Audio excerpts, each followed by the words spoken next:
استغفر الله د گلامنے په جنازه کې یو داسې افسوسناک منظر ولیدل شو چې کوم امام د جنازې لپاره راغلی و هغه په اخیرو کې توبه وویستله او چې کومو خلکو په دغه جنازه کې شرکت کړی نو هغه ګوته په خوله حیرانه پاتې شو. اوس د دغه افسوسناک منظر لیدلو نه بغیر تاسو دا ویډیو بالکل ماړوئ ځکه چې اوس د دې باوجود هم یو جنۍ رالیږي او هغه په ټیک ټاک کې همدغه شانې په حاشي خورئ یا د جنۍ په ځای یو هلک رالیږي ځکه چې نن سبا دا یو تریخ حقیقت دی چې د جینکو نه علاوه زموږ پښتانه هلکان ځوانان هم په دغه غلطه لار روان دي. نو د دې افسوسناک منظر لیدلو نه بغیر هم چې اوس یوه جینۍ یا یو هلک په ټیک ټاک باندې راځي او دغه شانې کار کوي نو د هغې لپاره دا نن د یو عبرت مقام دی چې هغې نن د دې نه عبرت حاصل کړي او کوم پلاران چې خپلې لور یا خپل زوی ته اجازت ورکوي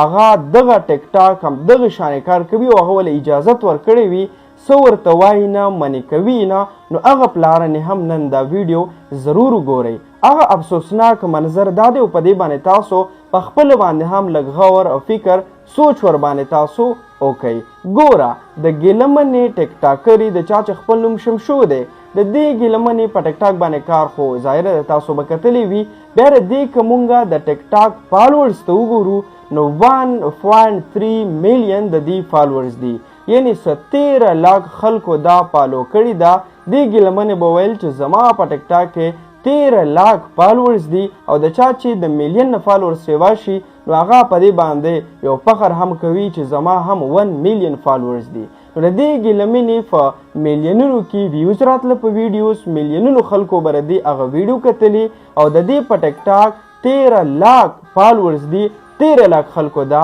فالو کړي وه. خو نن تاسو وګورئ کله چې د ګلامنې د جنازې اعلان وشو امام چې کله راغی او هغه د جنازه کوي نو هغه انتظار کوي د دې لپاره چې دا خو یو سلیبریټي ده د دې خو دومره فالوورز دي د دې خو به ډېره لویه او درنه جنازه وي. خو چې کله امام صاحب شاته وکاته نو په شمار 100 کسان ولاړ دي چې د هغې تعداد د 100 نه هم سیوا نه دی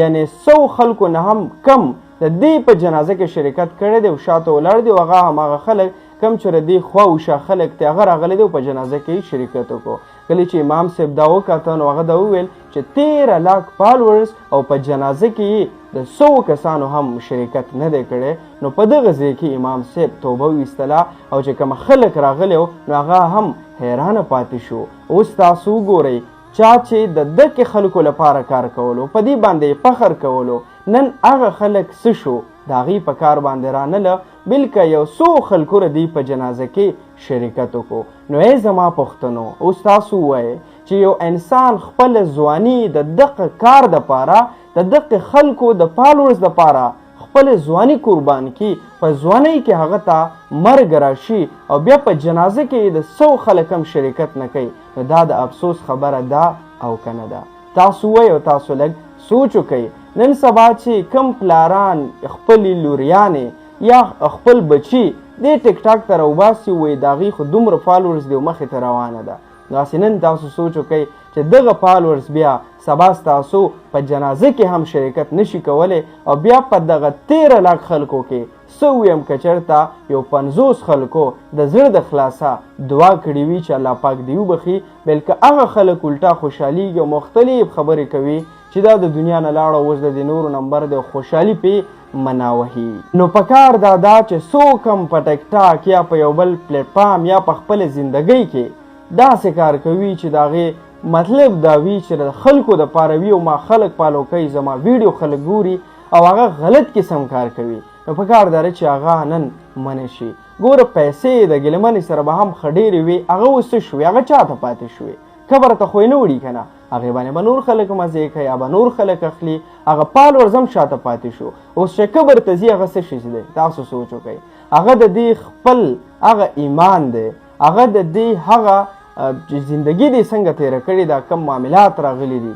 که هغه د الله پاک دي او که هغه د انسانانو دي هغه به صرف د دې سره د قبر ته ځي او په دې قبر کې به ورته صرف هغه په کار راځي یو فالوورز په کار نه راځي یو پیسه هغه په کار باندې نه راځي. نو زما خوږو پښتنو ورونو خپل دا ټایم دی تاسو سره چې دې نه تاسو عبرت حاصل کړئ، خپلې زندګي په ښې طریقې سره تیروئ، هسې نه چې سبا هم بیا ستاسو الله دې نه کړي دغه حال وي. دا ویډیو پیغام دا میسج که ستاسو خوښ شوی وي صرف یو ځل دا مخې ته شیر کړئ، یو اګاهي یو ښایسته پیغام چې ټولو پښتنو وروڼو ته ور ورسیږي.